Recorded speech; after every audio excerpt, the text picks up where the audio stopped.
This is homework problem 1 from section 2.2. We have a weighted voting system with 4 players, and they've given us the winning coalition. So there are no numbers. We don't have to figure out the winning coalitions or who's critical. That's all been done for us. And we just have to calculate the Banzhaf power distribution for this weighted voting system.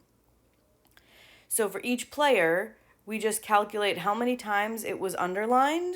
So for each player, we do number underlined divided by total underlined. Okay, so for player one was underlined 1, 2, 3, 4, 5, 6 times. Okay, so this first box right here, I'm going to put it right underneath because it's a little bit too small, but 6 out of. So player 1 was underlined 6 times, so we put that on the top. And then on the bottom, you put the total number of times anyone was underlined. So we have 1, 2, 3, 4, 5, 6, 7, 8, 9, 10. So player 1's power is 6 out of 10. And then we just do that for player 2, 3, and 4. Let's quickly do it.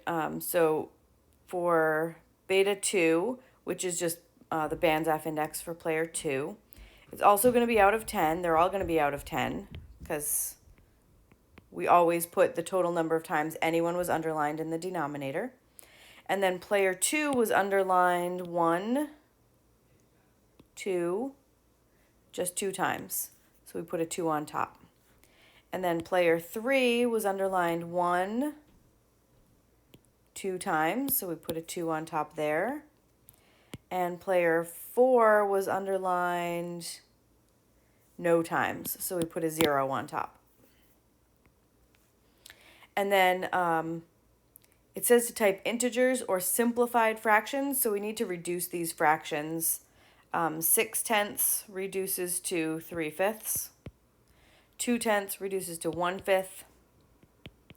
And 0 out of 10 reduces to 0. So those are the fractions for your BPI.